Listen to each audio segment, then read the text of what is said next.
the two things that I was saying was starting like our own personal practice, Right. right? Like taking the time aside to invest our energy and our time into ourselves Hmm. was number one. And then number two was finding community, finding courses, workshops, self-education, emerging yourself into other areas, right? Like the brotherhood and the workshops and different courses and mentorship, right?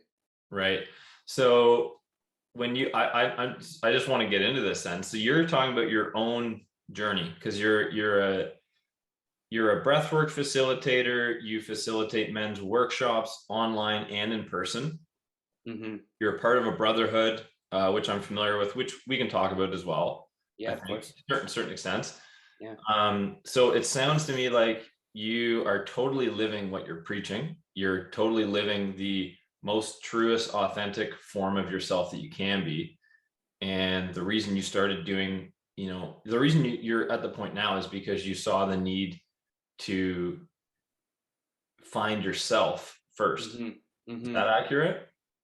Yeah, absolutely. Like, like reconnect with myself and, my essence and my meaning and purpose and, like why I'm here. Like what am I doing with my time while I'm here on the planet? So what are you doing with your time while you're here on this planet? Yeah, it's a big question. Like you said, man, it's been a long transformation of rediscovering who I am and reconnecting with myself. And I say reconnecting with myself because all of us is within us, but we become disattached to different parts of us. And that has to do with trauma and addiction and heartbreaks and jobs and all of that. So it was really like reconnecting with myself and my dharma, my purpose in this lifetime. And that was really working one-on-one with people.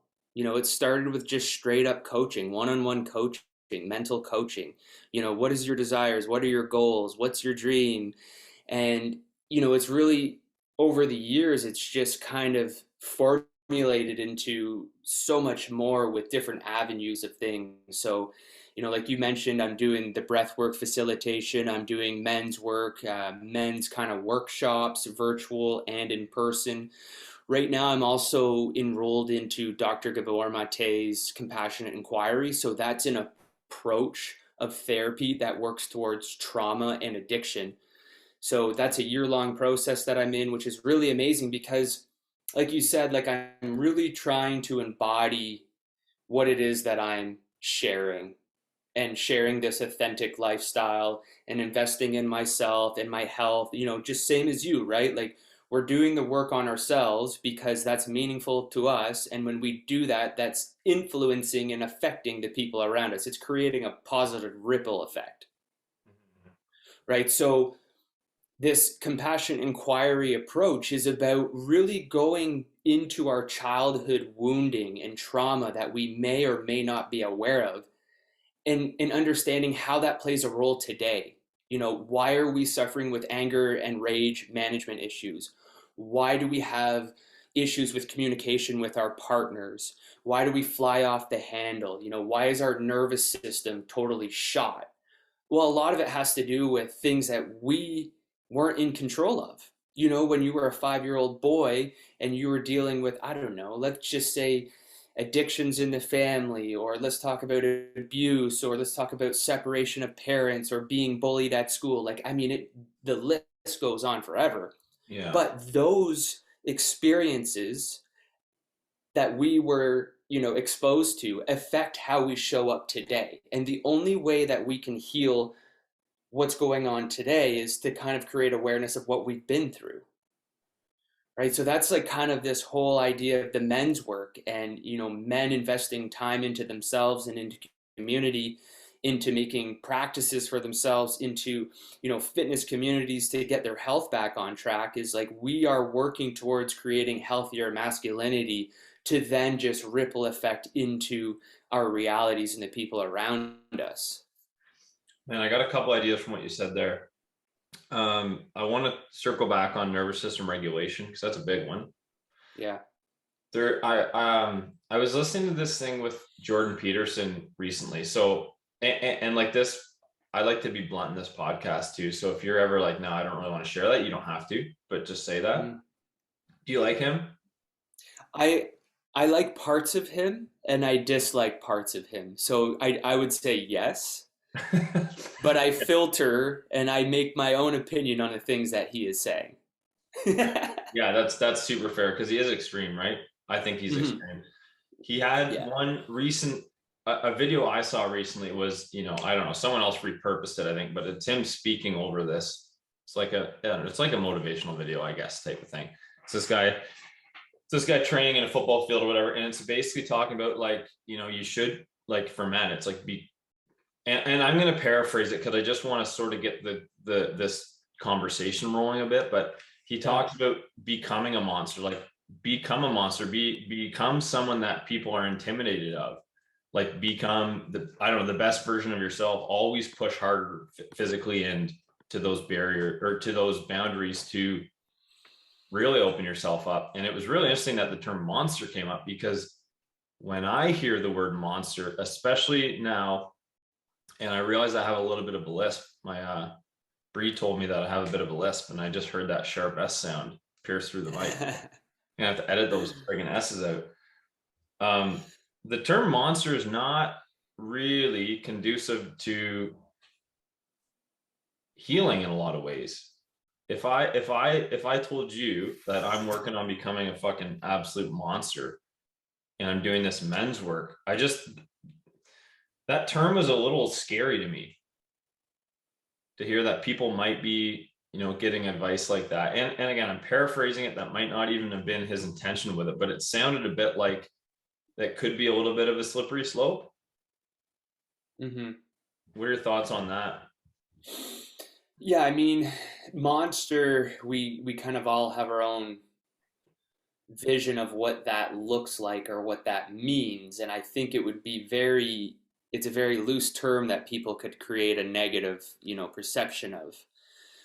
I think monster kind of comes from almost like an egotistic standpoint of like we have to be pushing ourselves and we have to be making people intimidated by our state because we're putting so much into ourselves. And it's like I get what he's saying, but I don't think it's like about being a monster, right? Because like I don't know, a monster to me is like this scary creature that's hideous and vicious and violent and is attacking. And it's like, I don't come from a place of that. I don't live in that kind of dimension. I don't promote that kind of work. I think that there's probably better language to get that sort of point across, right? Because instead of looking at it as like, okay, let's be like intimidating, it's like, no, let's be empowered. Let's Yeah. be present because when we become empowered and present with ourself and we leave our ego aside, we step into our essence, those around us feel that. Yeah. They feel that energy, right? Like we are beings of energy. So it's like, do I want to be the over aggressive, intimidating looking monster, or do I want to be the centered, empowered, ego in check? I'm present with you, and you're not going to affect my nervous system. I'm in control, I'm regulated. Right.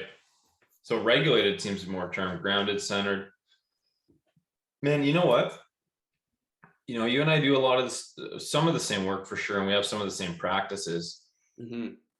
What does it mean, and how do you know for you? You can tell me this when you're regulated, when you're in your essence.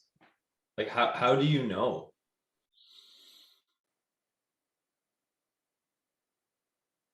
I think when we become to a place of being regulated and connected with ourself and have tapped into essence, like our true internal power and our purpose or our dharma within our passions, what we're offering for the world, it's for myself, it's a feeling of being in control of myself emotionally, being in control of myself physically, being in control of myself spiritually. I can feel the energy moving through me and it's not stuck in me. I see the opportunities in front of me. I'm not just stuck in a hypervigilant state of looking for worst case scenario anymore, right? The water is flowing down the rivers and hitting the banks and moving smoothly versus hitting a dam and going up and over it, right? So it's like it's going to be different for everybody. But I think once you start to tap into that regulated state, through the practices we both share, especially the cold water and the plunging, right? Cold water therapy and the breath work, you feel it, and the people around you will experience it. So, a little example of my life story was, like I quit my job, my career, my family business of like 13, 14 years. I thought I knew what I wanted.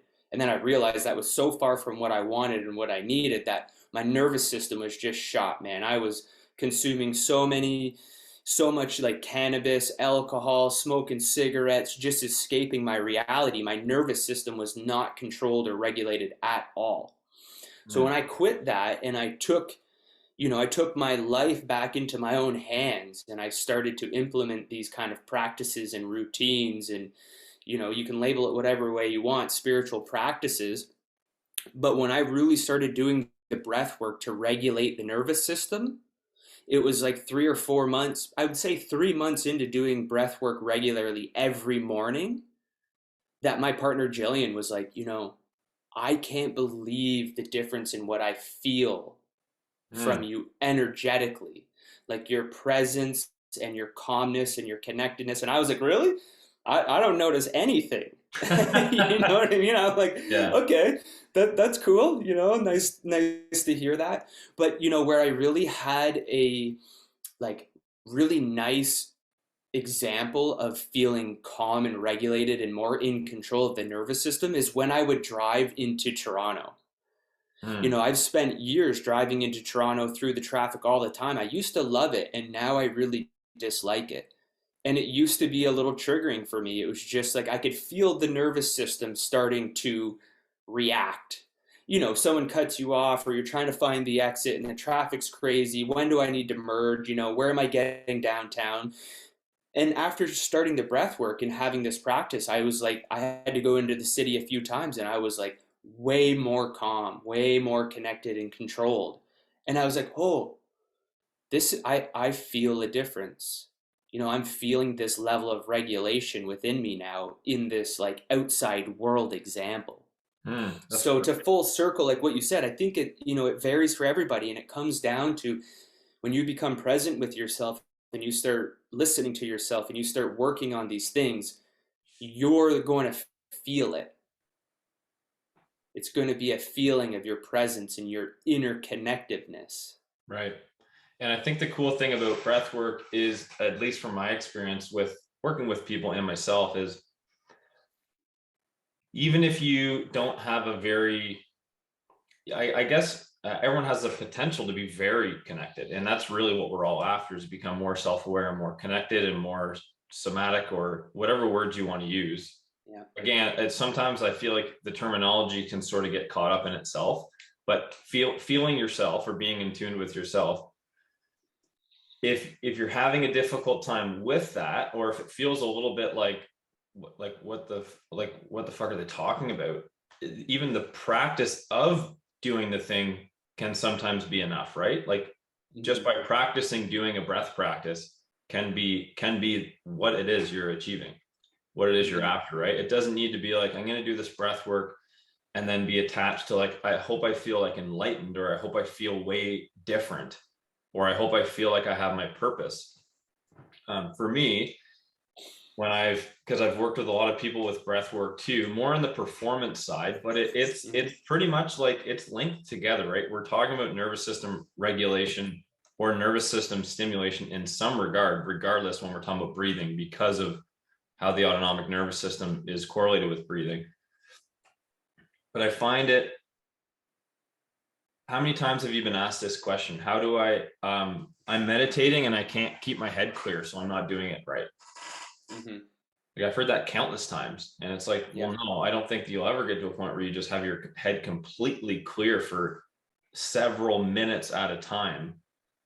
It's more just like acceptance. This is at least what I've learned about it. It's about accepting the thoughts that come in and just like Yeah. slowly and lightly sort of letting them dissipate and then getting back to wherever your headspace is, right? Or wherever the Hmm. desired headspace is. How do you, what's your experience like with super new people, which I was at one point to like breath work, meditation, all this stuff? What's your kind of thought process like with how you might start someone on this stuff? A couple things that are coming up for me is number one, explaining to people, like when we used to all have Blackberries and we would have to do a battery pull I never and had a we'd have to, BlackBerry, man. I had a buddy that had one though. It was sweet. right. So, like the time period when we used to have like Blackberries and phones where you had to take the battery out of it to Mhm. reset the whole software system and it would run better. Like a good old battery pull. Same thing with like we have to turn our computers off so it can reset and turn it back on and it runs better. So that's kind of how I look at meditation is like, we're taking a time period out of our day to turn everything off, which is actually turning everything in, Mhm. right? We're shutting out the outside world to give us some time to recharge, re-energize. You know, the brain creates somewhere between 60 to 75,000 random thoughts a day. And when you learn that your brain will create thoughts that aren't true, and it just creates random thoughts from your experiences and your past and what you see and all of that, you start to kind of question like, well, then who's behind the thought? Who is I? Who am I? If my thoughts are just producing on a random fact, who's behind the thoughts? So when it comes to like meditation, like you said, we're not just going to sit down and completely clear our mind of thoughts. Like you said, it's about setting time aside invested into you away from all the outside distraction to invest into you. Even if you sit down for 5 minutes and you're bombarded by thoughts, you're doing more for yourself than sitting on your phone and just scrolling away, Mhm. right? You're investing time and energy into your own well being. So, as you also said, was like we have to get to a place of just, thoughts come in. We place attention on them. We acknowledge them. We let them go. Oh, another thought comes in. We acknowledge it. We let it go. And we just kind of get used to these thoughts coming in and then letting them go and not fixating on them. And, and that's the thing with like teaching people about meditation is, yeah, be with your thoughts. Because when other time are you actually sitting in thought? Right? Like there's people that talk about the practice of thinkitate Oh yeah, versus I've heard that. meditate, right? Right. Like thinkitate is like you're actually sitting down with no outside distractions, on your cushion or whatever, and you're allowing those thoughts to come up and you're processing them and you're thinking about your business and you're thinking about what you're creating and you're doing this and you're doing that. You're allowing your time and your space to be invested into you because we don't do that. We're living in a distracted society. Totally. No, I'm with you. Keep going. I like that term though. Think it. Yeah. Yeah, so like thinkitate and meditate, two different things, but both are very healthy for us and both are needed. But coming into the meditation, if I could do it all over again, I would have started breath work first. I Hmm. would learn how to focus, singular focus on the breath, following the breath in and out, feeling the belly raise, feeling the chest raise, feeling the breath coming in the nose and the temperature. And you're creating singular point of focus. Right. And like you talk to anybody who talks about meditation and how to teach it, it's like, okay, when you get lost in thought, come back to breath. When Yeah. you're in yoga class, that's all they talk about is connect with your breath. When your mind starts chattering, come back to breath. Well, okay, Yeah. so let's learn how to breathe. Yeah. We're living in a society where we take breathing for granted. It's like, yeah, I know how to breathe. It's like, no, you're not breathing. You're a mouth breather. You're not even getting any oxygen past the brain, right? So learning how to breathe and learning breathing techniques helps strengthen meditation because we already are starting to get accustomed to following breath, What's your right? what's your what's your thought on mouth breathing? Like Um, any thoughts, pros, cons, you love it, you hate it, you don't know what it is, you do know you what it mean is. mouth breathing in general or mouth breathing techniques? Let's go with general. So in general, mouth breathing is not that great for us. And that's because we're not circulating any fresh oxygen up to the mind. Because when we breathe through the nose, the channels are bringing the oxygen basically past the brain. Also, when we breathe through the nose, our nose filters out toxins. When we breathe through the nose, we're regulating the temperature. When we breathe through the nose, we're also affecting the moisture content of the breath coming into the body. A lot of people are stuck with shallow breathing. They're breathing with this much of their lung versus like this much of their lung. You know what I mean? Like our lungs are Hmm. massive. And, that's why, I asked, do you mean regular mouth breathing or mouth breathing techniques? Because when we're actually doing breathing techniques with the mouth, we're allowing ourselves to really expand and really collapse. Right. And that's like, you think about people who smoke and their mouth breathers, they probably have smoke sitting in the bottom of their lungs that has never come out before Is because that right? they've never taken a full conscious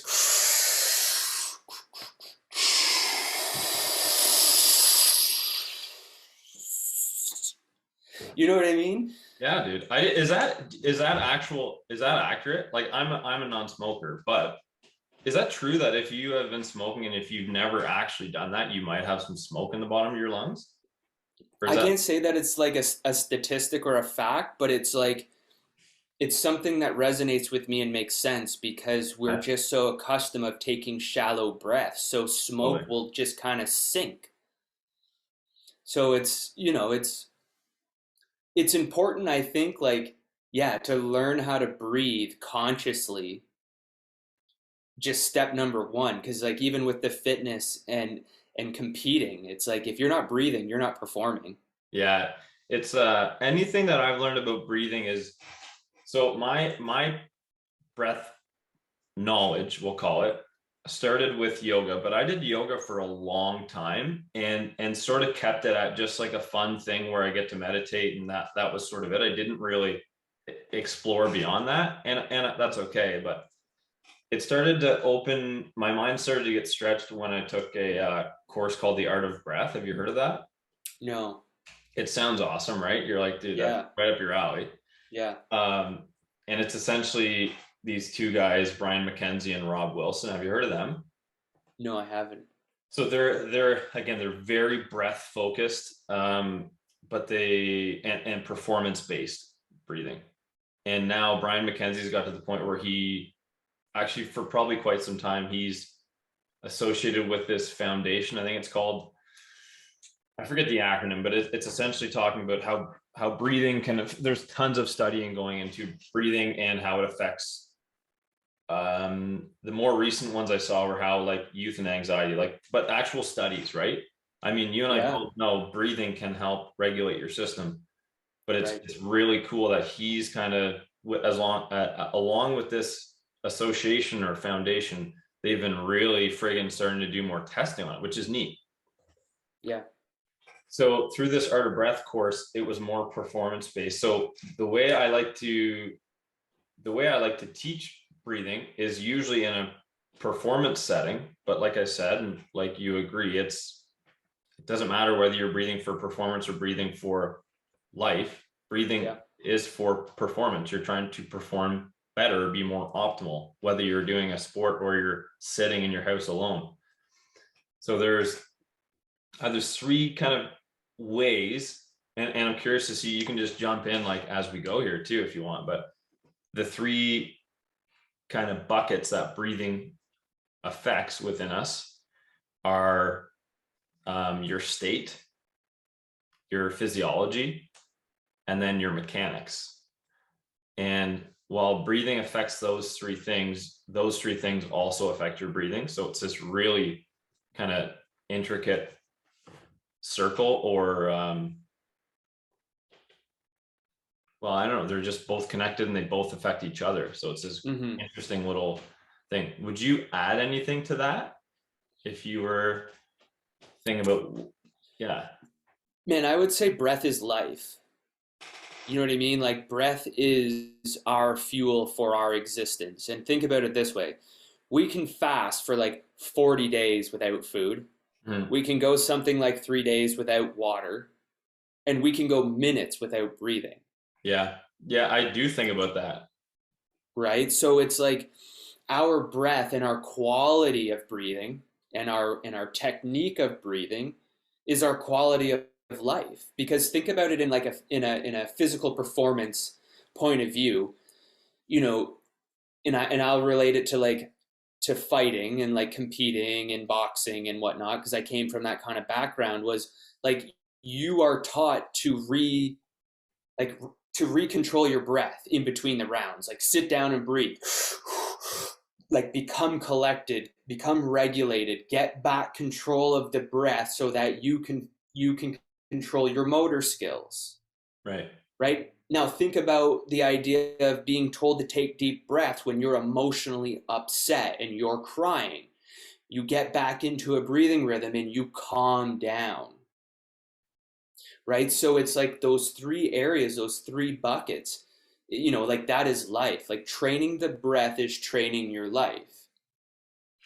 And that's where I think like when we start to kind of understand how important that can be, no matter how we are applying it, like you said, whether we're here on a podcast or we're competing or swimming or biking or whatever it is, driving, we're controlling the nervous system.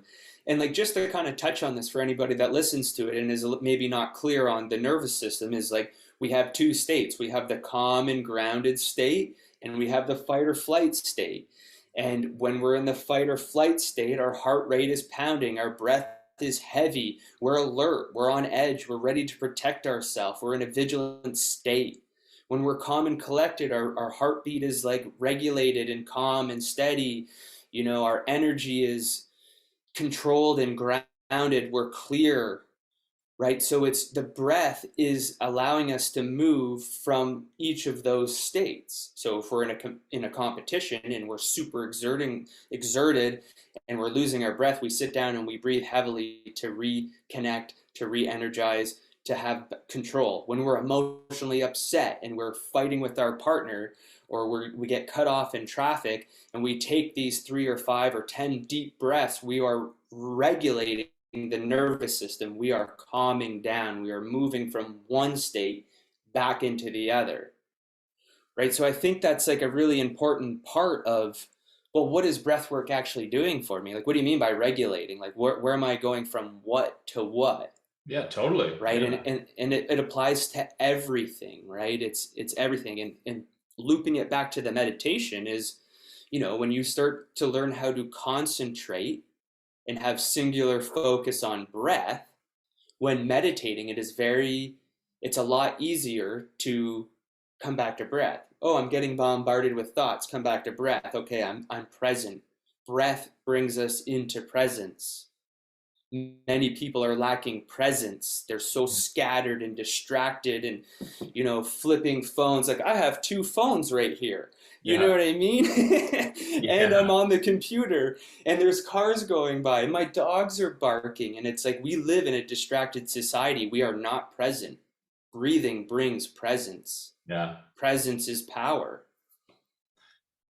As you're saying this too, I'm thinking about I guess I'm not totally present with what you're saying because I'm thinking about these things I'd like to like pick at, but it's what it comes down to is breathing is the biggest, most important thing and the easiest thing to change immediately. And I do love the example that you gave, and I've heard this before, and I often speak it to clients too. It's like in terms of priorities, we could focus on sleep and recovery, or your exercise, or your water intake, or your food, but breathing is the first thing that's going to kill you if you don't do it. So there's a Yeah, lot of merit in the simplicity of that. Like that must mean it's pretty important then. yeah, But you're right, man. exactly. People do take it for granted, right? Like I've met people that truthfully don't know too much about it, and I can't whether you know a lot about breathing or not, that doesn't mean that you're not aware of it. But it's so interesting. I can't think of what my life would be like if I wasn't aware of breathing, because I'm curious to see about you, but I'm hyper focused on breathing. I probably think about my breathing probably 300 times a day. Right. Yeah. Right. And I just Yeah. can't imagine without that. I would be so fucking anxious, man. Like probably all Exactly. the time without knowing. And it's already a tough thing not to be anxious, but Yeah. I just can't imagine. I feel like I'd just be this fucking like ball of fire ripping around. Yeah. Like, I don't even know how people can Exactly. be around me at all. Like, I don't know. Exactly. Yeah. And then that's exactly, it's, and I think to anybody who listens to this and like, whether they're like, oh, I'm going to get on the breathwork train and I'm going to learn breathing techniques. I'm going to look up Wim Hof and pranayama and all of this. Or it's like, just become conscious of the breath coming in and out of the body. Like you mentioned sleeping, like, sleeping and recovery. And it's like, well, a lot of people have a hard time going to sleep because they're bombarded by thoughts. How do you clear or calm the mind? Connect into presence through breath, Mhm. right? So learning just those small areas of like, before going to bed, I'm like, most of the time I have like one hand on my heart, on my chest, the other one's on my belly, and I'm like, I'm feeling the breath, I'm just connecting with my breath because it's clearing the thoughts, it's relaxing me, and it's allowing me to fall asleep. Yeah. No, that's great, man. I agree with you. Um, just 100%. I think that is great, and something that I struggle with a little bit from a different perspective is just like I don't know, it's almost like, and I might be totally out to lunch on this, but I feel like with certain health commodity or movements or whatever, they sort of become buzzwords and like commodities and like all this shit. And I'm like, breath work, you don't have to take courses. You don't have to look up any of this shit. You don't have to look up Wim Hof. You don't have to sign up for you or me to teach you. If anything, like as you're saying, just think about your breathing. Like you can do this for free in one Mhm. second. And then my advice for people would be, um, essentially that's the best advice. But maybe like another piece would be breathe through your nose as often as you can. Mhm. Right? You've already Mhm. touched on the shallow breathing and the effects that has on. I think you said you didn't say blood-brain barrier, but I know that's part of what it can get Yeah. into, Yeah. and just the automatic regulation and like the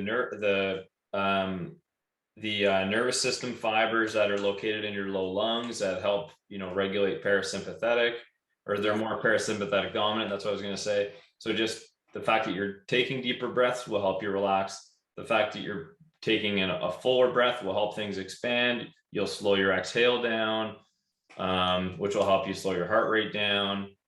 There's just so many massively huge correlations with it, but it does come down to like you don't even have to know all those. Just pay attention for even a 10 seconds. Yeah. It's crazy, eh? Yeah. Exactly. Yeah. Yeah. It is. And one thing I think that's important to kind of touch on the breath work because like it becomes a buzzword and like people are jumping on the fucking train. Sorry, I probably shouldn't swear on this, but I love swearing is on like here, this man. whole Wim. Just go Okay, for fucking right. So it. this whole Wim Hof movement, I love it. I love that he has hit mainstream and people are like, there's a movement.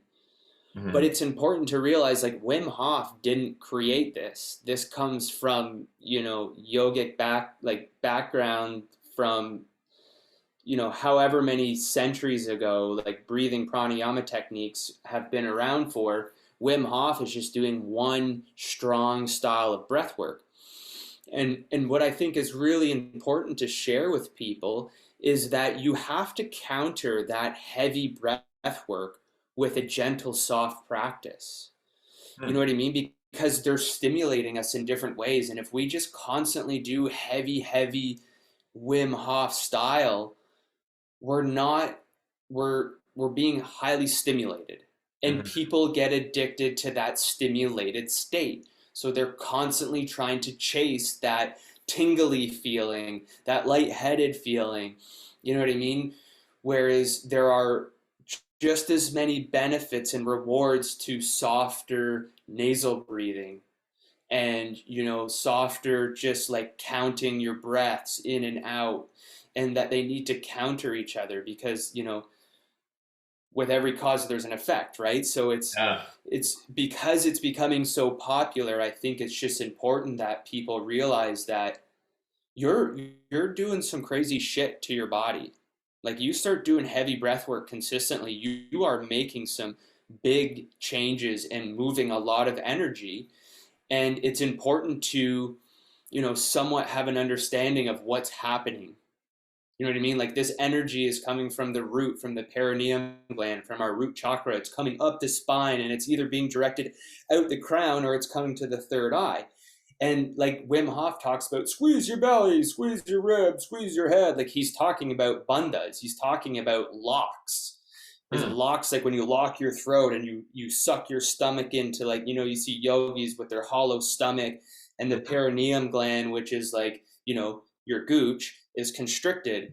There is so much behind breath work that Wim Hof is touching on, like the tip of the iceberg, right? So I Yeah. think it's just important that if people are feeling good about it and it's resonating with them, to actually start to kind of look into the history of it and the actual backstory, to make sure that they're moving the energy in a healthy way and that they're continuing the cycle, if that Hmm. makes sense. No, talk. Well, it does, but I want you to talk a little bit more about what that means with the cycle, like continuing the cycle. Yeah, so like continuing the cycle is like, through breath work, like pranayama is the name. Of breathing. Pra- of breathing. Like, prana is energy. Yeah. Pranayama, there's multiple different techniques, strong and gentle techniques.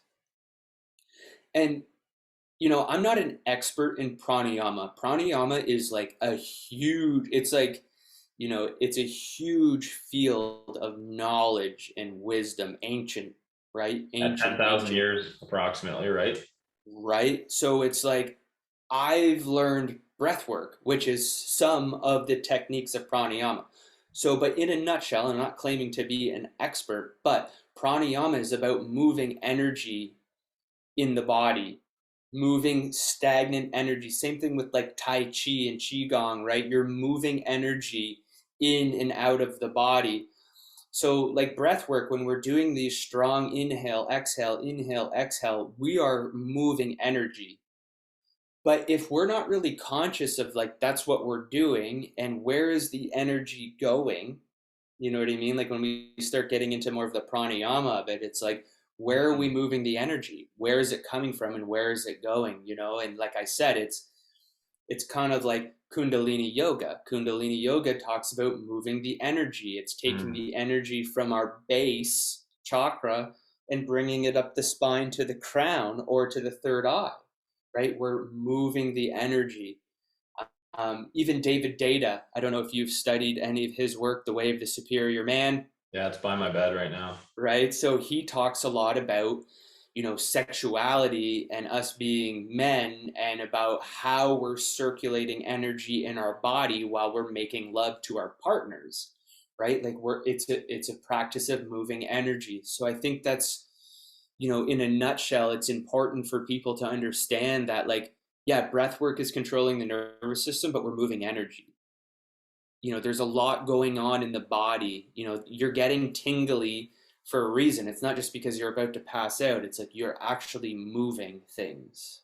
Yeah, dude, I actually appreciate that explanation. And yeah, truth be told, like there's lots of times I'm doing breath work where I'm not focused on energy at all. And my thought is that's okay if you're not focused on that.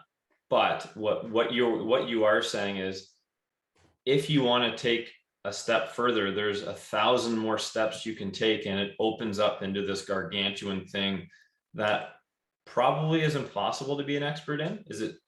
Would you say? Like, I know some people that have been studying breath work for 30 years, but they're not breathing experts. They're human performance experts.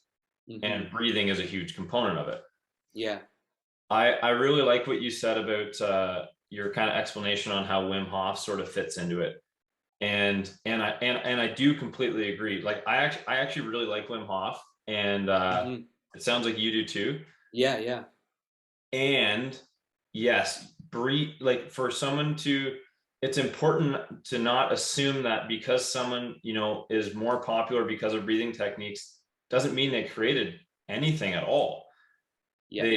And again, no discredit to him, because he's really opened some doors to like how science looks at breathing. And like he basically cured a bunch of ailments, or rid a bunch of Yeah, ailments in his body through breathing, which is massive. But it was just the tool. He's not the tool. That he right. utilized a tool that was internal, and that was native to all of us.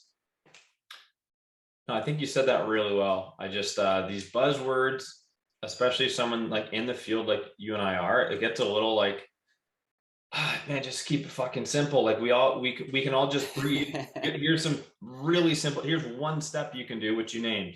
Be conscious of your breathing. And what I'm saying, it's like Yeah. nose breathe when you can. Here's a Hmm. thousand reasons. You don't have to know them all, but just so you know, they're there because we're human, Yeah. and this thing is going to kill us first. Whether we're talking about salt water, which we do, we're talking about exercise and the best ways to burn fat and the best way to, more in your field, like cure trauma and this kind of stuff, or not cure trauma, Hmm. but work with trauma. Yeah, Um, yeah.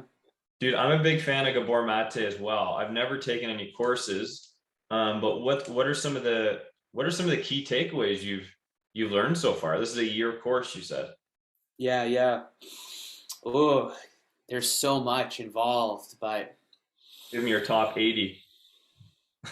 my top 80, yeah. um, okay, a couple things that are coming up for me. Maybe this will be a bit scattered, but Go for it. place attention on the tension. Okay, so when we have tension in our body and we have tension in our life, we need to put attention on that tension. Okay, so that the anger management has pain underneath it, right? We're angry is a byproduct of pain. The pain is attention. So when I put attention on that pain, what is the pain saying? I'm not good enough. I was beat by my dad. I'm an addict. I come from a family of alcoholics. I've had my heart broken. I was adopted. I don't know. Whatever it is, everybody has their own stories of pain, which then manifest into anger, rage, coping mechanisms, addictions, toxic behaviors. Men that beat their women comes from their father beating their mom. Like, you know what I mean? Everything is a progression of our childhood. And that's a lot of the work that we're doing is moving back into our childhood wounding, inner child work. And, inner child work is a lot of, I should say, is like a pretty big topic when it comes to coaching and healing right now is inner child work. It's like, well, what does that mean? Yeah, it's another kind of buzzword, Yeah, right? it's definitely a buzzword. Yeah. Yeah.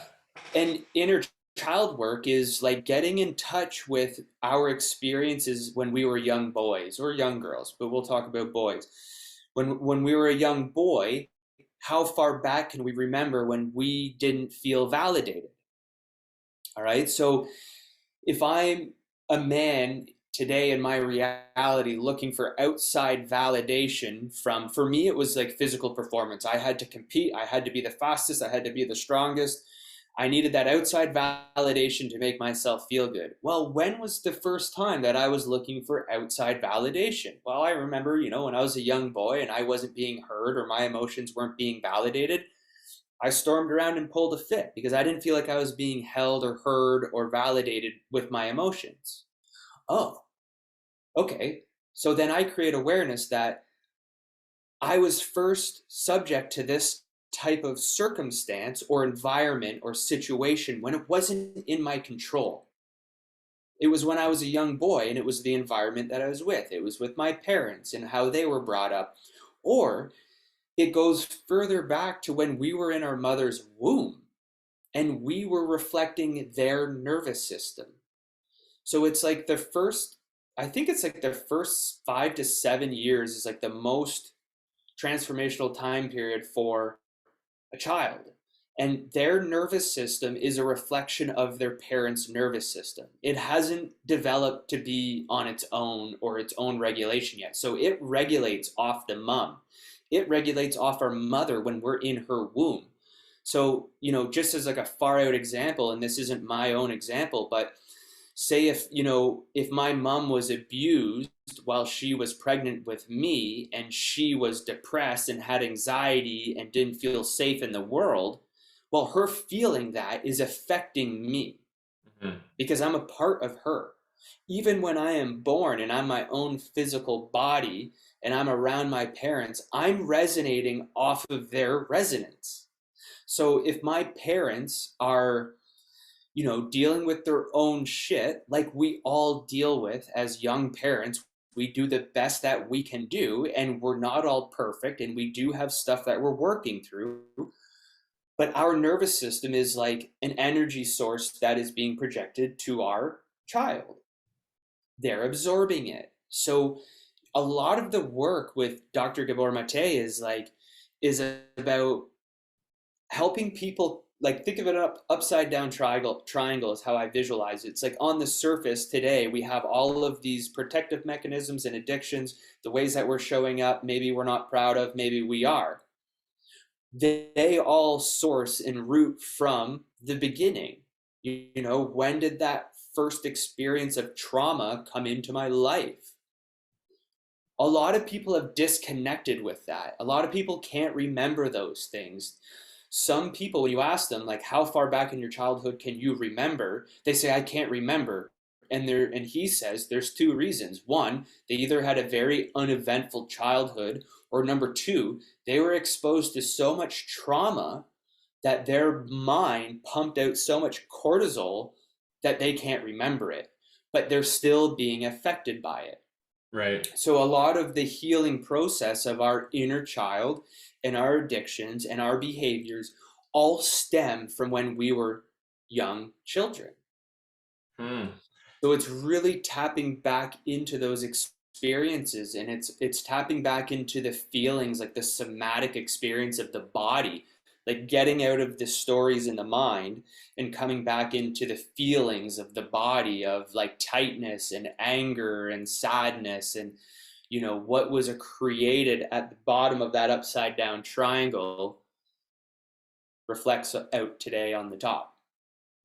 Man, I love how you said that. Um, I know you said those are, it's sort of laced with some of Gabor's teachings, but I think you explained that really, really interesting. Like I was getting some takeaways from that. Um, Number one, I don't remember a lot of my childhood, so I'm going to be doing some deeper work on that, and that's been something for quite a while. And I'm sure therapists in the past have told me this, but I never heard it quite like how you just said it. So that's really Mm-hmm. interesting. Yeah, I also really like the upside down triangle or the reverse iceberg. That's what I thought of. As soon as you said that, I'm like, sure. let's get into like some Sigmund Freud, and most of us have seen that, or heard of that tip of the iceberg is exposed, and then it's your super or your ego is at the top, right? Super ego ID, Right. underwater, submerged. Um, how can there's going to be people listening to this that are further disconnected than others, right? That are like, how the fuck do I even begin that? I don't have a therapist that's, you Mm-hmm. know, telling me that I need to do this inner child work, as we're saying is a buzzword, but it is that what you're saying, Mm-hmm. this wounding. Do you know, are there some simple ways that people can start to access this and start to become aware of these like Yeah. long-term damages, thoughts, changes? Yeah, man. It's a good point, right? Because, a lot of people, I shouldn't say a lot, many people are afraid to go to therapy, or they can't afford therapy or a coach or somatic therapist, anything like that, or they don't believe in that yet. So it's like, somebody who wants to start their own process for themselves, it's self-reflection. It's really self-reflection and like reflective writing, journaling. You know what I mean? The most potent thing you can do for yourself is like a pen and paper, and no, it's not your computer and typing, and no, it's not on your phone. It's physical writing, because you are doing a physical, you're exerting something physically from your body. You are self-reflecting. You are communicating with yourself through hand and paper. You can explore those things. You know, it's very easy to go on Google and to type in like, you know, inner child journaling prompts, right? And it'll give you a list of prompts that it's a self-inquiry, Mhm. right? That's a big part of Gabor's work, is self-inquiry. It's like you can put yourself through this process if you hold yourself true to it. Sit down and start writing to yourself. Sit down and start listening to yourself. Be still and listen. The answers will come, right? That's the thing. Living in a distracted society, we don't hear anything that's going on within us. We just hear what's going on outside. So if we want to start our own internal journey, and it isn't just necessarily healing, it's self-discovery. It's like the whole perspective of purpose, passion, vision, healing, dharma, you know, hobbies, relationships, like really cultivating what it is that you want from this life. And that, you know, if anyone that follows my Instagram, it's like I've been hot on talking about that shit right now, is self-reflection. You Yeah. have to listen to yourself. You have to write to yourself. You have to ask yourself the hard questions. And you can do it on your own. You can do it in your room alone where nobody's going to hear you, and you can take your journal and you can lock it up in a fucking safe to make sure nobody gets to it. But you're going through that self-reflective process. Why do you think people have to do this work? You don't have to do this work. If you want to keep showing up the way that you're showing up for the rest of your life, then don't do it. But if there's any part of our existence that questions, is this it? Is this 9 to 5 job in the factory, punch in, punch out, punch in, punch out? Is that it? Is me going to work and coming home and just like putting food on the table and then going back to work? Is that it? Is work and having no life outside of work, is that it? You know, am I constantly going to come home and empty the bottle? Is that it? Is this what life is for me? Right? It's like we are all on our own. I don't like want to label it as a spiritual journey, but it is. That's how I label it. We're all on our own self-discovery, personal development, spiritual journey of evolving. There are things that we have to do if we want to keep moving forward. If we don't want to move forward, don't do anything. Right? But if you want to make changes in your life, or you want to stop generational trauma, and what I mean by generational trauma is, and this isn't my experience, but if my grandfather beat up my grandma and their son saw it, and then my dad and my mom had me and he beat her, I see that. I beat my wife because that's what I'm accustomed to. That's been a part of my generational upbringing for centuries.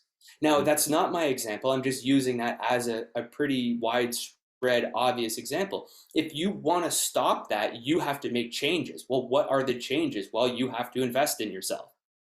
Man, that could be enough empowerment on its own for you to say, if you want to make the changes, you know, you can.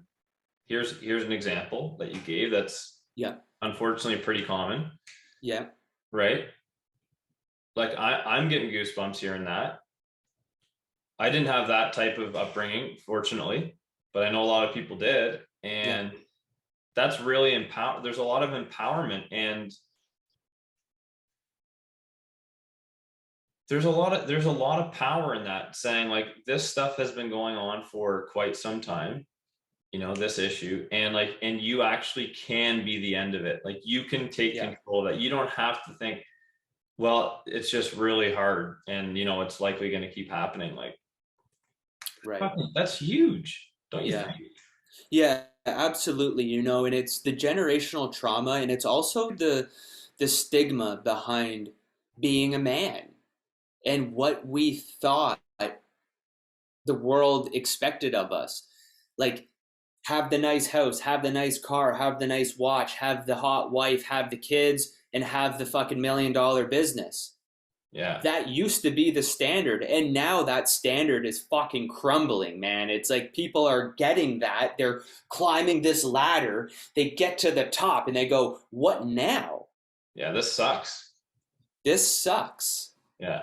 Right? So it's this stigma behind, what it is to be a man and what we're supposed to have and how we're supposed to hold our feelings and not express them. And like, like joining the Samurai Brotherhood, it's like, yo, we sit around and we talk about our feelings and how shitty our day was and what we've gone through, and we're opening up and we're changing the stigma.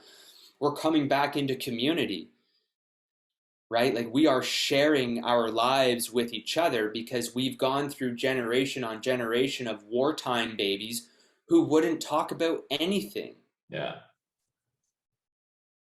Let's talk about that. This is a huge topic, and it's something we're both passionate about. So you and I both, just a little bit of background. We just found out that we're a part of the same the same men's group, right? Yeah. You've been in it for how long? Almost a year. Okay. And you're doing it virtually, right? Because you have a bunch of guys from the States, you said, in your group? Yeah. There's two of us now from Canada, and the rest are from the United States. Cool. So I first got introduced to this group out here in Victoria because I guess a mutual friend of my partner was like, you should check out this men's group. And I was just like, yep, great, let's do that. Now, the difference for me is I don't have an issue being vulnerable. I don't know, I guess some time ago, I was just like, fuck it. You know what? I think internally I realized that, I got a lot of shit I'm holding in, and I still have issues with anger and rage, and maybe not so much rage, but definitely anger. And like, fuck it, man. We gotta talk about this shit. It's kind of like the risk versus reward. It's like, you either hold it in and people don't hear about it, so you don't have that vulnerability, which is uncomfortable for different levels, or you share it, and then you realize how people feel connected to you when you share that vulnerability, and how much fucking better it feels, and how necessary that is to connect to someone. Like, and I know you know this, but I've been thinking about this more recently, and I've been thanking people when they're vulnerable first, because I don't know, you can just tell me how you think of this. Maybe it's just a complete yes, I agree, but when you're in a situation where you're talking about something difficult, and if you're the one stepping up to the plate first and saying, like, this is my difficult thing, or maybe it is saying, like, I'm abusive to my partner, and then in response, by hearing that, you feel so much more connected to that person. Mm-hmm. I know I do. I know in the brotherhood, and I feel so much better, whether it's sharing or just hearing someone be vulnerable first. Like, they're both necessary, I think, right? Mm-hmm. You can't just be hearing someone be vulnerable and that's it, and say, thanks for sharing, peace out, right? Right. Because that feels really anticlimactic, I think, for the person sharing. So in order for that kind of true relationship, and let's dive into this, we're already into it. I feel like, not my own thought, but I'm sort of working on this thing that says, like, vulnerability is at least the key to connection. Yeah. I don't know. Can you just agree with that? Is there anything else major I'm missing from that? Dude, I think that's a huge learning curve for everybody in the whole world. Is vulnerability is like creates true connection, and that's with men in community, with your friendships, and definitely with your partners. Right? Like, when we become very open and vulnerable with our partner, our spouse, our intimate relationship, when we learn to come from that regulated, calm, grounded state with our nervous system, and we can wear our heart on our sleeve and say, hey, I just want you to know that this story is coming up for me and it just doesn't feel very good in my body, and maybe it's not true, and maybe this is from my own shit, but I just wanted to be vulnerable about it. That creates so much safety in the container. Hmm. So when it comes to men community and even just having, you know, bromance with a buddy, and you can be open and vulnerable and allow yourself to express true emotions and they're held with somebody, the energy exchange. You know what I mean? Like there's a meshing, there's a connection, there's a vulnerability, there's I like to think of it as a meshing, Mm. right? Versus like, oh yeah, well, sorry to hear your girlfriend cheated on you, but did you see the Raptors game last night? Yeah. You know what I mean? Yeah. Like, fuck, man. Yeah, and you feel that, right? Like Right. or at least I do. It's unfortunate that some people may not feel that, but Hmm. so what was your experience like? So let's back up a little bit. We're in the Yep. same group, but different Yep. sectors, whatever we want to call it. What do you call that? Yep. I don't know. Divisions. Divisions. We're Yeah, divided. like I'm in the Right? Ronin division, which is the virtual online division, and you're lucky that you guys have the in-person group because Yeah. it started in Vancouver, Victoria area. That's where Did it? those men were from. Yeah, Vancouver. Okay. Yeah, Yeah, I'm pretty new. I think I'm 6 weeks in. cool. 7 maybe. Yeah, Yeah. something like that. But so why did you get involved? Where were you at in your life when you decided to? And you maybe weren't in a terrible position. This is just another thing you're doing. Hmm. But where were you in your life? So I've always been called to create groups. And even before I got into my coaching certification, I was like bringing people together at my house to throw parties and I would talk about powerful subjects. I was bringing people together. And I always felt compelled to have a men's group. When I started learning and studying under David Data, The Way of the Superior Man and Finding Sex Through God, they talk a lot about men's work. And same thing with um, oh, I'm blanking on his name right now. It'll come back to me. But talking about men's work, I wanted and feel compelled to make a men's group. And David Data did a live call after one of our sessions. And this guy called in and said, hey, man, like, I love men's work. I love coaching. I really want to create a men's group. I want to hold the space for it. This feels like, it's a part of my dharma. And, David Data's like, yeah, that's amazing. Like, we need more of that. We need as many groups as possible because there's millions of men that need that type of support. He Hmm. said, how much of that are you doing right now? He said, none. He goes, well, how do you expect to have your own men's group if you're not a part of a men's group or you aren't taking facilitation, leadership classes and workshops? Right. So that really sparked it for me. It was like, okay, if I want to be facilitating men's groups or men's circles, I need to be a part of a men's group. Hmm. Right. Like I'm not hiring the boxing coach that's never been in the ring. 100%. Yeah. Right. So that's where my partner and we did a relationship workshop called Creating Conscious Love by Shay and Ben's Galowski is his last name. He's like one of the main Samurai Brotherhood founders. He's not the founder of the Samurai Brotherhood, but he runs the Ronin division. Him and his partner created this workshop. My partner followed her. We did the workshop, and he had the Samurai Brotherhood. So that gave me the direction of like, okay, I looked at the Samurai Brotherhood, I saw the code of conduct, it resonated with me. The group is big. I looked at a bunch of the other like facilitators, and I was like, yo, I want to be a part of this group. I want to have that container of connection. I want that weekly conversation with like-minded men because I'm kind of living outside of Peterborough. There's COVID has got things crumbled, and it's like, okay, I need some connection. So that's kind of like where I steered my energy into the men's group for a couple different reasons. Hmm.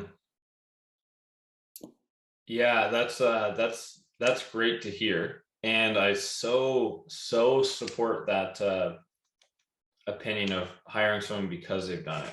Like the Right. boxing, I can't imagine hiring someone.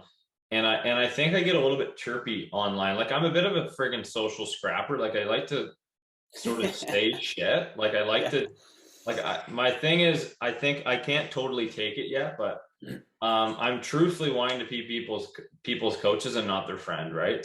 Yet Yeah. you do end up becoming their friend, and it's great because it's all about connecting. But I like Yeah. to try to say the shit that people don't want to say. So unfortunately, that's difficult. But I personally, especially in the fitness industry, I think it might be a little bit common, and I don't know, but I just get the sense. I had this conversation with my buddy John Whitsing. I had him on the podcast that was before this because Yeah. he's becoming a coach. Yet he's been doing a lot of this stuff around fitness.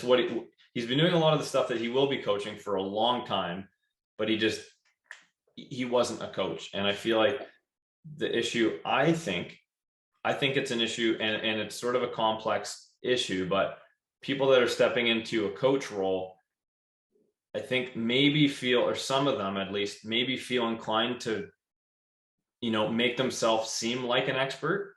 Yeah. And it's that really sucks in a lot of ways. Yeah. Like Yeah. that would suck to feel like you need to be an expert when you know you're not. Yeah. And it sucks for people hiring you because Yeah. it's the lack of humility in that. And it's Yeah. a lack of humanness. Like you're saying, I'm not an expert on breathing. On pranayama, I just been studying this and I know some breathing techniques. And Yeah. you don't have to be an expert, right? But you have to be doing it and being vulnerable and doing the work and fucking up. Right. So I just You have want to to, walk your talk. yeah. So I Yeah. wanted to say thanks for sharing that. What other practices, what were some of the starting practices? You talked about getting in this men's group for connection and community about a year ago. Like we're talking maybe several years ago when you started to become really called to do this self-reflection work. What were some of the actions you took back then? I think it basically all started with yoga. It started with, I always had this like deeper, oh, I always had this like deeper calling to go deeper within myself. I was always very self-reflective, but it was in yoga where I started to learn more about holistic lifestyles, healing, meditations, that kind of started to open up those doors, right? If that makes sense. Um, a lot came from, I guess what's coming up for me, one of the most pivotal moments was like I came from a pretty competitive athletic background as well. Like I did a lot of mixed martial arts training. I had 2 fights. I ran the Tough Mudder, the world's toughest mudder. I raced like a little bit of national motocross. I stunt rided motorcycles. I was like just really trying to find that outside validation from my physical abilities.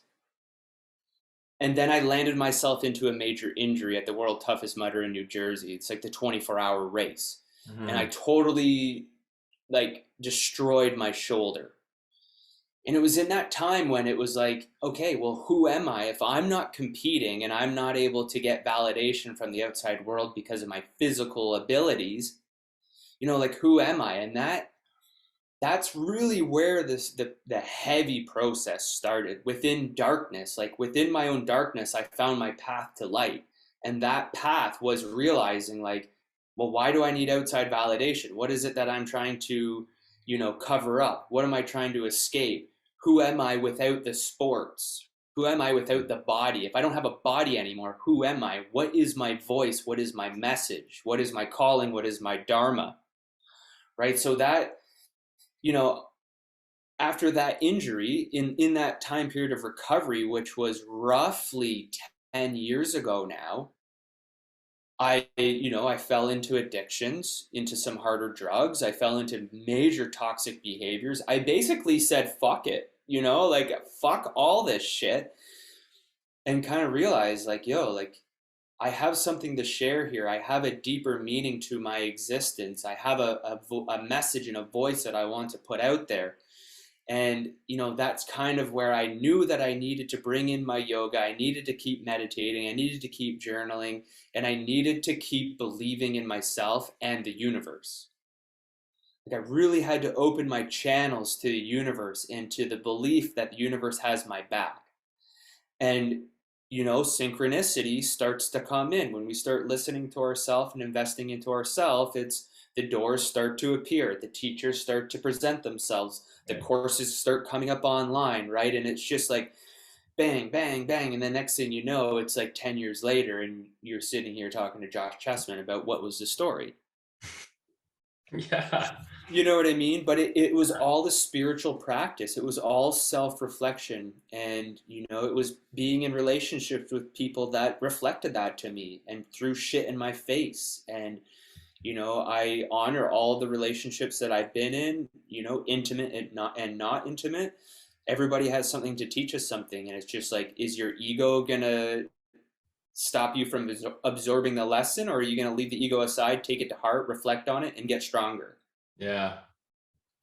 Where do you think, are you familiar with the term ableism? No, define it for me. Well, let's see if I can do it. Ableism, I believe, is the the reason I'm bringing this up is this sounds like you were in a position when you had that injury, when you were like, this is what I have this fitness, I have this body, this vessel, like this is me. I think it's when you associate your physical abilities with your true identity, with your self identity. I think that's what it would be titled. I'll look it up. Fuck it, man. I got Yeah, the look it up. I got the internet, man. We got all the answers in our hands. Yeah. Yeah. The answers are inside of us. Yeah. Yeah, so just okay. Not quite, to be honest, but let's see if we can sort of spin it off here. Discrimination in favor of able-bodied people. So honestly, it's not that close.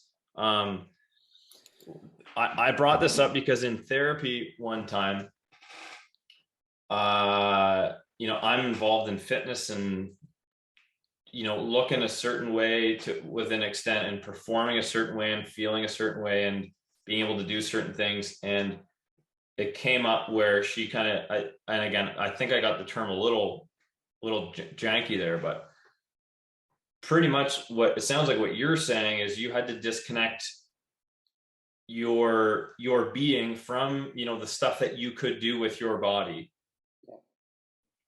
And maybe not, I don't know if it's realigning or just align with that.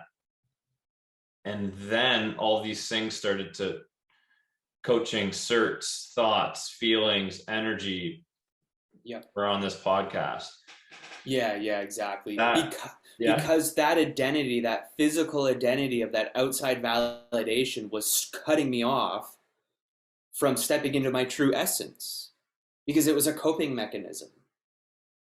It was a coping mechanism of being picked on and bullied as a young boy and not having a big group of friends and being in a bunch of fights and being left behind or not being picked and not making the sports team. It's like, okay, well, fuck you. I'm going to show you how fast I am. I'm going to show you how strong I am. I'm going to show you how good looking I am. I'm going to show you my 8-pack. Yeah. Right? That was actually a coping mechanism. Right. Whereas when I disassociated from that identity, that physical body, and that validation, I had to go into the pits of the darkness and addiction and recovery. But that allowed all that to strip away, and then for the new me to like rebirth into the world. I think this podcast and hearing you talk about this is going to be really important for young men, especially. You and I are not young men per se. We're men that have had the issues, that are doing the work or doing some work, whatever the fuck that work means too. That's another kind of buzzword, doing the work. It's like, what is the work? I'm working. What is it? But I go to work every day. I go to work. What do you mean? I'm on the commute. Like, I'm working. Is this not it? Yeah. I'm not feeling good. What's happening? When I hear you say that, I can imagine there are so many people that may think they're doing the stuff they want to do. They want to do the sports. They want to be highly competitive, all that stuff. And they may, and I do in some ways. Yeah. But how do we differentiate that? What are some of the keys with that? Because there are a lot of guys that are like you, men. We'll stick with men right now. There's women too, clearly. But for younger men that are in the sport, in the fucking motocross and MMA, whatever it is, that are highly competitive, what do you think some keys would be in order for them to discover if that's truly where they need to keep some of their focus, Hmm. or where they may be compensating, or it might be part of a coping mechanism? Is there any way Hmm. you think we can catch it a little younger? I'm talking like 13 to 18. Hmm. Hmm. You know, it's a great point because those are like, some of the crucial years of our development and who we're starting to become. I think, a lot of it has to do with being in touch with our emotional body, being in touch with our self and our emotions and our thoughts and what we're going through as young boys, and being open with people of like, are you being pressured by your parents to play on the sports team, like, or do you want to be a friggin' actor? Mm-hmm. You know what I mean? Like, what are there pressures? I think it's about young boys learning to speak their truth, feel their emotions, and know that it's safe to express them. And it's amazing to be at this point of the evolution where we have young parents like yourself. I'm not a parent yet, but we have young parents like you who are conscious, right? Who want their kids to talk to them when they get the shit kicked out of them on the schoolyard and not just go home and go to their room and cry by themselves. It's like, no, tell me. Like, I'm here to hold space for you. Mm-hmm. Right. And I think that's where a lot of, our upbringings with baby boomers who were brought up by wartime parents of like, yo, we don't talk about our emotions. I don't talk about the war. I come home, I have some drinks, I go to bed, go do your own thing. Like that's what it was like to be a parent. So, I think it's about getting this kind of information out to that age group of boys of, like you can be what you want to be and you can express the emotions that you're feeling, and it's okay to cry, and it's okay to say that you don't want to be on that sports team, and it's okay to say that you feel intimidated in the locker room with a bunch of other guys. And it's I think it's just really spreading this conscious message of men doing the work to create more conscious men in the world. Right. And to create safety, I think, too, right? Yeah, yeah, safety for sure. But consciousness is definitely like the pit, like the bottom of the bowl. Safety, I Yeah, think, would probably come from that consciousness, I think. yeah. Man, you're making me want to somehow get involved in something for facilitating for younger kids. Like, I don't know if things that exist for kids that age. I don't know if they did when I was that old. I don't know. But I Hmm. can imagine if I had, if there was a mentor or a leader or a coach that I admired when I was younger, I think I definitely would have taken them. And I'm Hmm. curious what your experience was like growing up. So my experience with men in my life growing up was, father, brother, sports teams. I wasn't awesome at sports, but I played a Right. lot of them. So coaches, teachers, friends, parents. So they're through coaching. I don't believe, and not against those people, right? But I don't think that there was any type of this listen, express, it's okay. I don't think there was any of that. No, not for me. No? No, not to this level. Definitely not. Well, we got to do something about these younger kids and these younger men, right? Like, Hmm. yeah, we got to do something about that.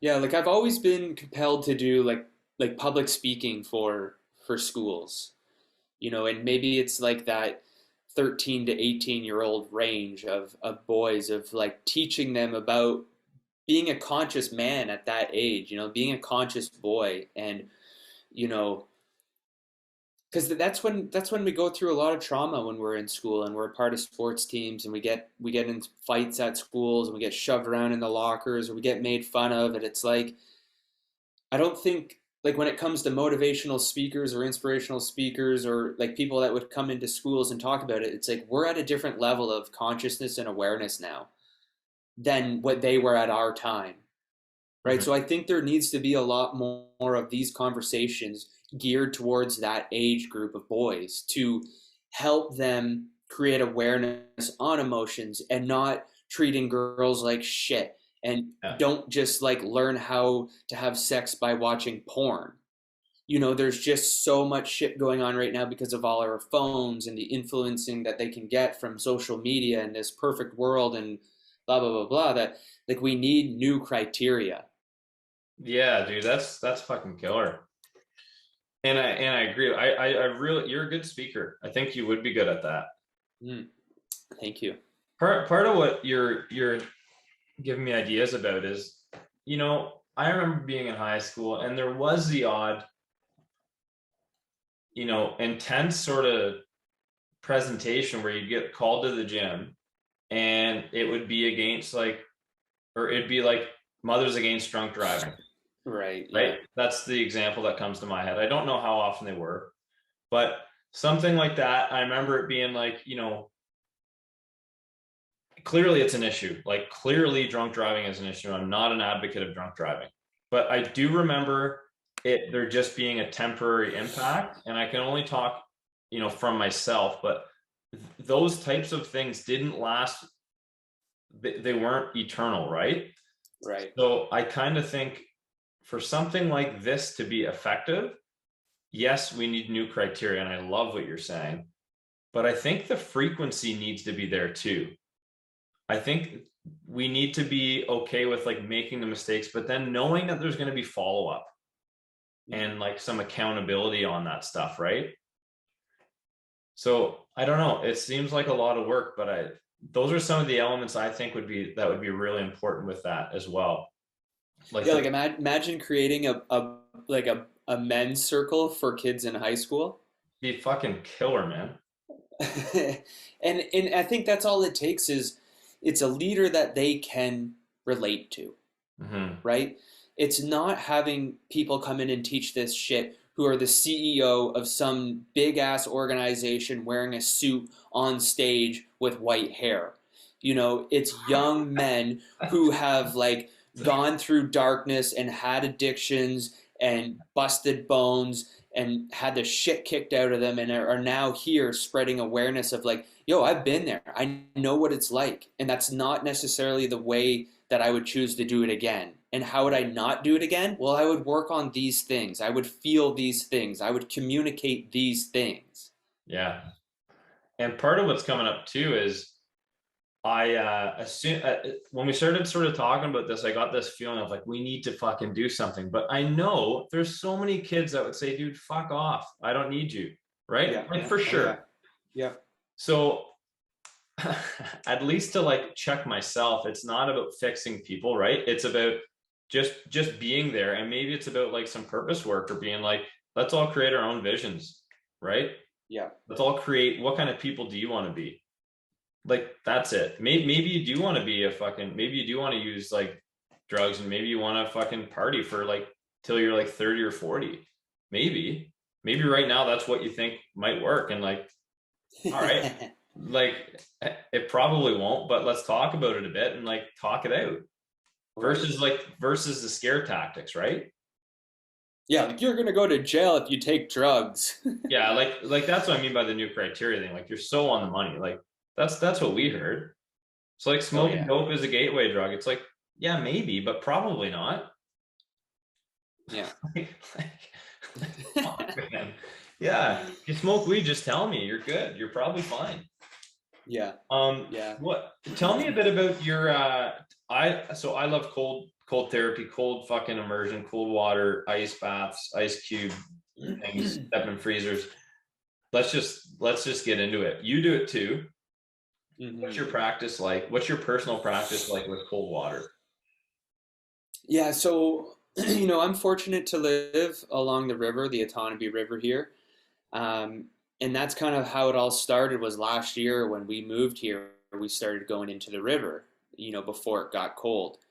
And that's like kind of where it started for me in this like this inner desire of kind of emerging into this cold water and realizing I can hold it and I can stay in there and I can control the nervous system and my breath work is coming into play has become like a really transformational thing for me. You know, it's in, and my partner Jill, like she's going like almost every day as well.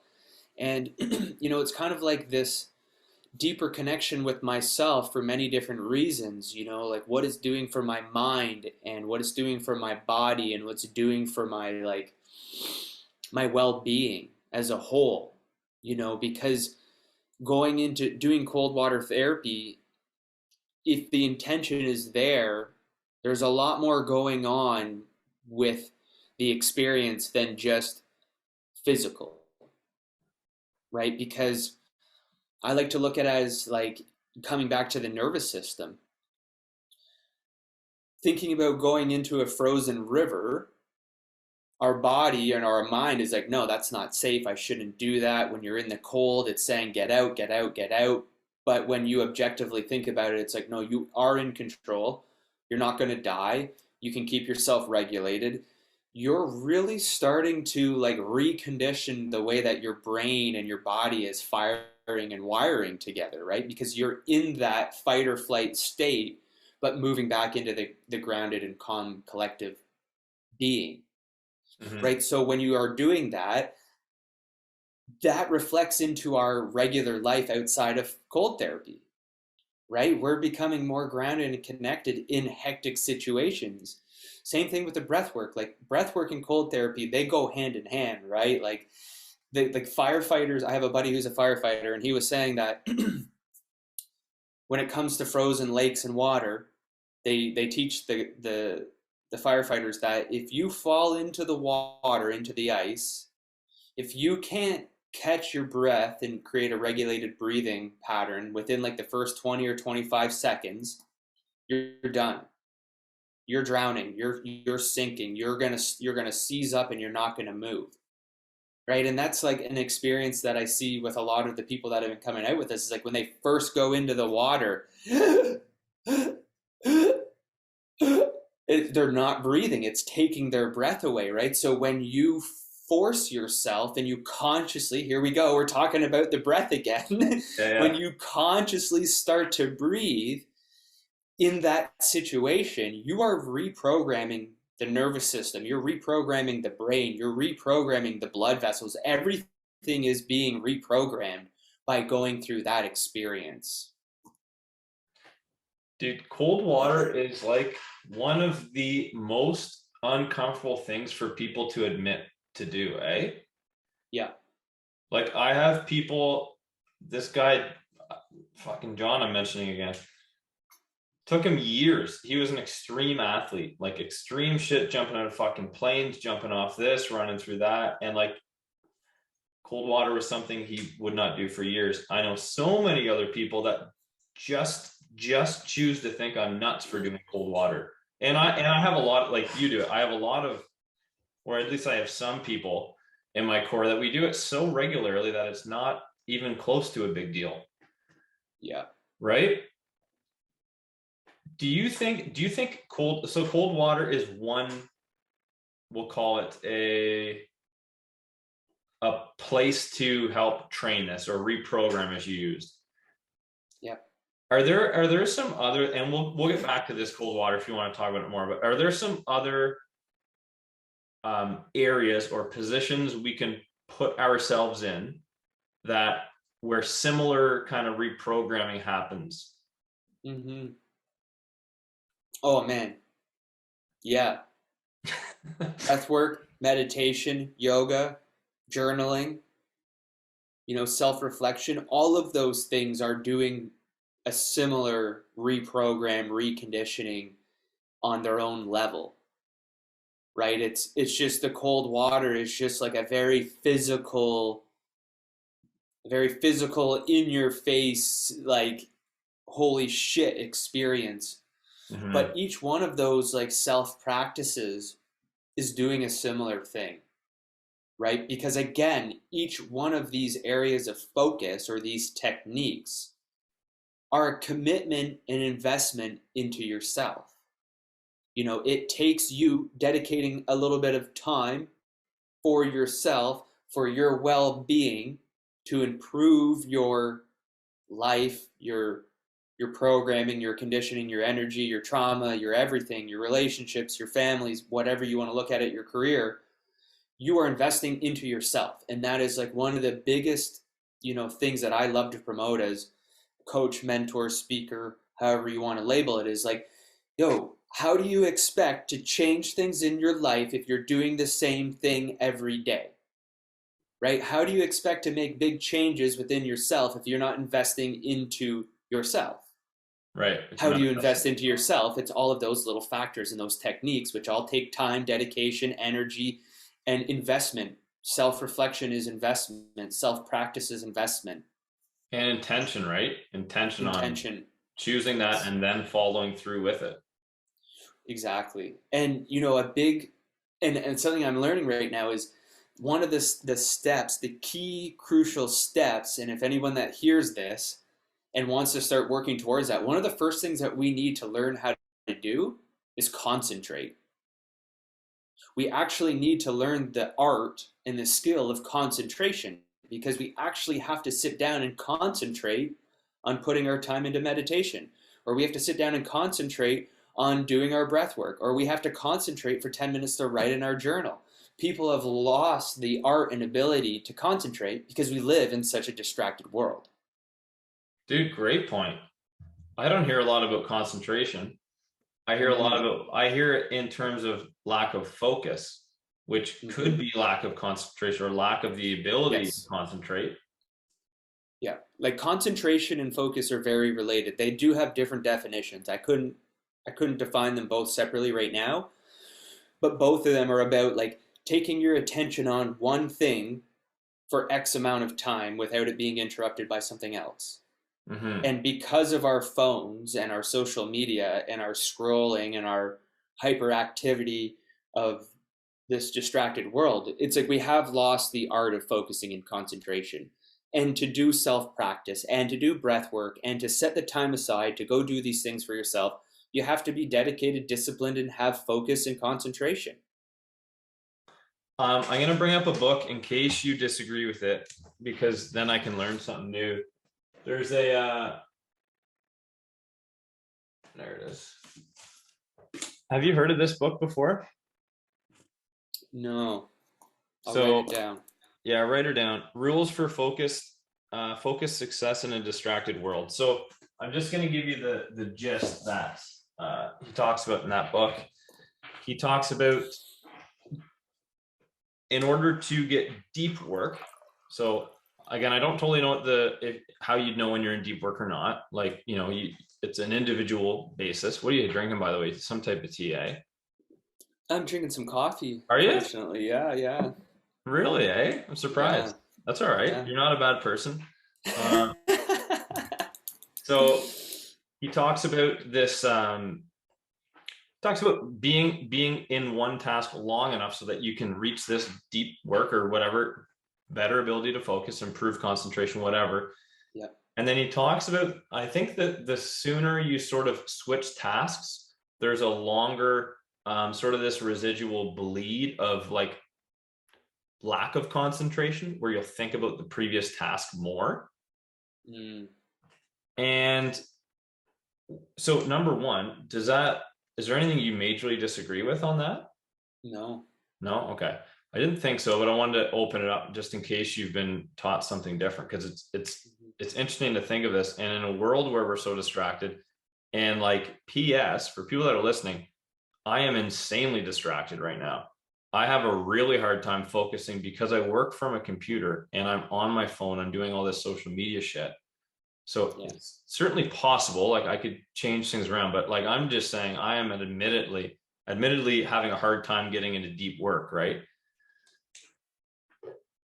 I find that a lot of what I'm doing, because it's so multitask oriented, it is literally the opposite of what that book is stating. Mm, So I'm wondering, this is more of maybe a question for you. Is it simply how we reframe our tasks or our job? So when we have a job that may take lots of different components and lots of little tasks to complete, do you think it's about reframing it to think, these tasks, there's 15 tasks, but they're under this same type of idea? Mhm. Or do you think we're just fucked with that? I don't know. I'm a little bit lost on the concept, but what's coming up for me is like we have to figure out what ways we work best, right? And it's like if we have all of these areas of focus or tasks that need to be accomplished, and like we're always evolving, right? So what may have worked when we were in university or college may not work now. And sitting down for 4 hours straight and trying to work on one thing doesn't necessarily work. Like they've scientifically proven that the brain, like across the board, works most efficiently in 90-minute intervals. It's like within 90 minutes, it's like you kind of burn out and you need to take a break. But I also know some people that work in like 25-minute intervals. For 25 minutes, they set their intention and their goal of accomplishing, like you said, this one task out of the bigger umbrella of things that need to be done. And then the next 25 minutes, maybe they're moving on to the next one. But again, I'm not sure if this like kind of suits with what you're kind of saying, but it comes down to the ability to be focused and concentrated and disciplined. You know what I Mhm. mean? It's the self discipline of not like, oh, did I get any responses on that post yet? No, because Yeah. we're in the podcast right now. Bring your Yeah. attention back to the podcast, Ty. You know what I Yeah. mean? It's I think building, like, again, this comes back to the stuff that I really share, is like it comes back to creating personal discipline and dedication to small practices for ourselves. And within those small practices, we then create more discipline and structure for the bigger things in our life. So the one thing about like the concentration, um, what this yogi was talking about was like the art of finishing what we start. We are so prone to start something and not finish it, Fuck, I can so admit to that. right? So his example is making the bed in the morning. So when you wake up, you make your bed, and how does it go? It goes, there's three parts of it. It's like finishing what you start, doing it a little bit better than last time, and then doing it a little bit better than you thought you could this time. So his example is like, okay, so every morning to finish what you started, and we're talking about a sleep cycle, we wake up and we make the bed. But we don't just like rip the cover over the bed and make the bed.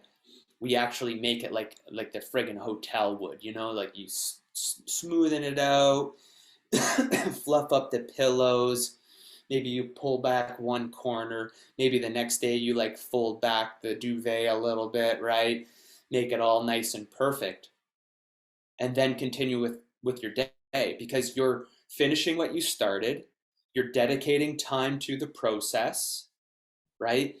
And you're kind of starting your day off like that, right? Like, and that kind of applies into like when we have a bunch of tasks that we have to accomplish. It's like, okay, how, like, realistically can I do seven or three? Okay, let's pick, four. Okay, which ones are the most important? These three. Okay, what is the order of operation?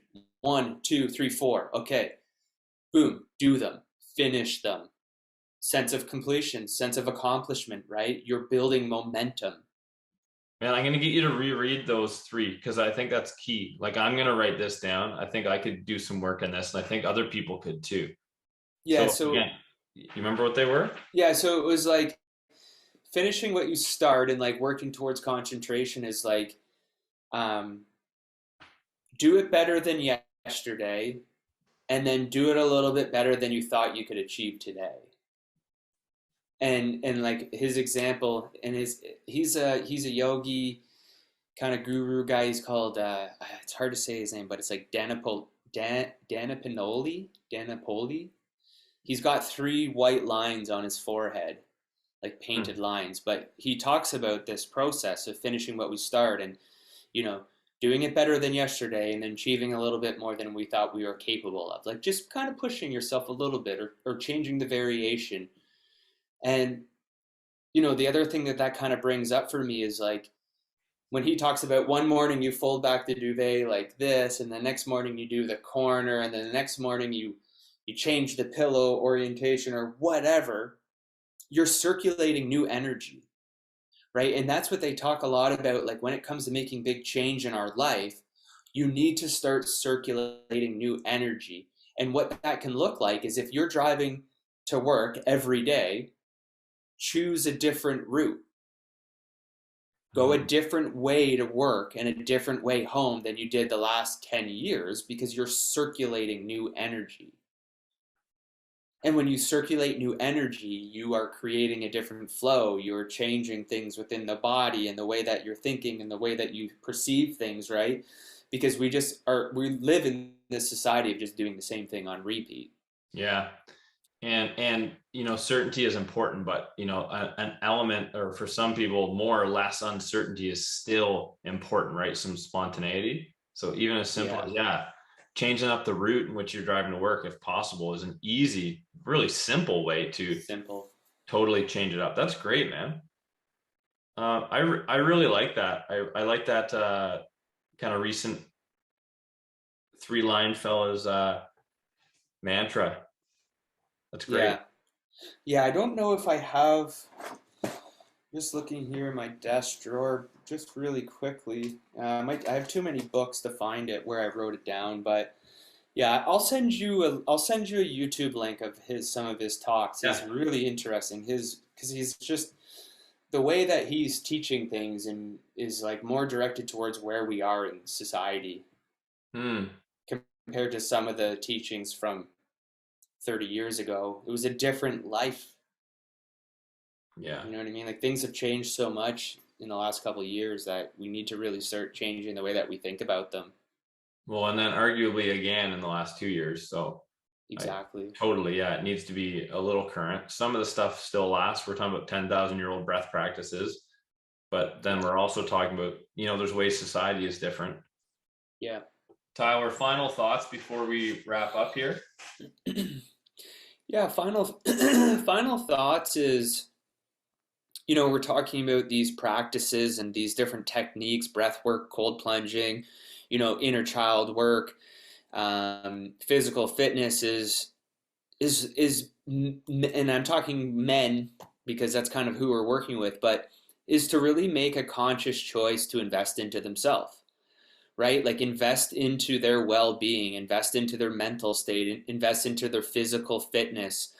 That if they really want to take control of their life and create some positive change, or they want to create healthier relationships, or they want to create a healthier career, it all starts here, right? It all starts in the mind, it all starts in the body. And join a community, find like-minded men, join a course, do some self-education, get a mentor, get a coach. Like for me, I offer one-on-one coaching with men to work through all of these things.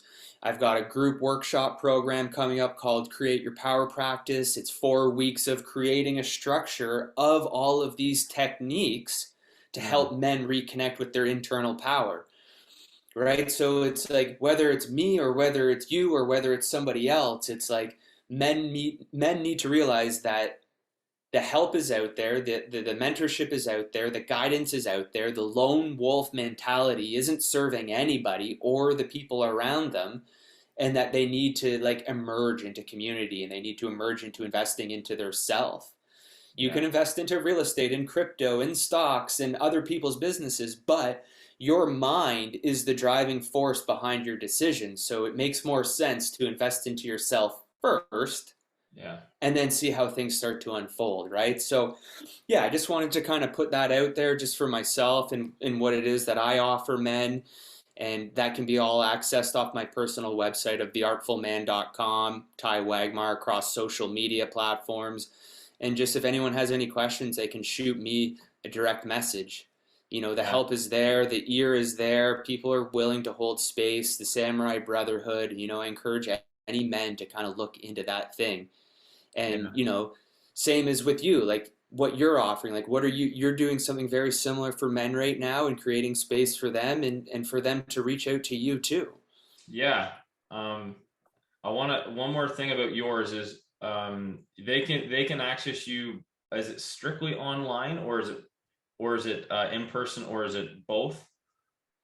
All of the coaching and mentorship is online right now, but we do have like a weekly men's plunging and breathwork session that we do on the weekends, Yeah. right? I'm bummed I can't be there for those. Yeah, I wish you could be. Yeah, so like usually it's every Saturday at 10 a.m. We have a small group of men from the area that are doing a breathwork session and plunging together, Yeah. and it's open to anybody in the area that's interested in joining or checking it out. So Peterborough area men, you have something you can do Saturday mornings that you'll feel incredible from. You'll feel a sense of community. You'll feel so empowered, and you'll feel like you're not alone. Yeah, And then you have yeah, these opportunities virtually. So we're talking anyone that might listen to this anywhere can have yeah, access to the 4-week course that you mentioned. So absolutely. I got Yeah. that right, eh? 4 weeks, you said? Yeah, yeah, it's going to be a 4 week. Probably going to be every Sunday night, four Yeah. weekends in a row. Man, Yeah. that's not a lot of time to dedicate. No, Yeah, no, it's a that's small investment with a big outcome. yeah, truthfully it is. Yeah, Yeah. like it really is. That's meant. I actually didn't know it was like we should all be doing this. Hmm. Yeah, Yeah. I'll be messaging after about that. For me, my thing specifically for men is called Man of Grit, and it's some of the same things. It's you and I have clearly identified that there's some similar issues going on with men, whether it's lack of community or lack of physical pursuit or lack of mental clarity or lack of discipline to do the things and make the choices that you want to. And I think it's important just to touch on the fact that you and I are both people doing the work. So we're not standing on a pedestal saying like, here, like I'm good, but you just got to do all the steps that I do. Like you and I are doing a lot more work than some of the people in our courses may do even, right? Like you and I Hmm. really bought into it, whether we have people working in our programs or not. You and I are still going to be doing this shit because we think it's important for ourselves and the people around us, Yeah, right? absolutely. So the Man of Grit program is a longer commitment. It's 3 months. It's exclusively online. And basically you don't have to have access to a gym. You can be doing this in your friggin' laundry room like me with buckets of bricks. Like it's literally, you don't need any Nice. equipment. It's definitely preferential if you have some equipment because it gets really boring, as you could imagine, staring at the same wall. But there's a lot of Yeah, yeah. resilience that can be built that way. So it's workout programming that's accessible for anyone. There's a weekly Facebook group where I say, okay, guys, what do you want to learn about this week? And then I do mini webinars on that where they can be asking Awesome. questions live um, or check out the video whenever they want. As long as they're in that Facebook group, they have access to whatever weekly webinars have been posted. And there's Nice. obviously some accountability. I call people out when they haven't been checking things off. And then I also highlight people that are doing incredible, right? And Right. I think that's important. It's important to know that someone's actually watching, and they're not watching so that they can discipline you.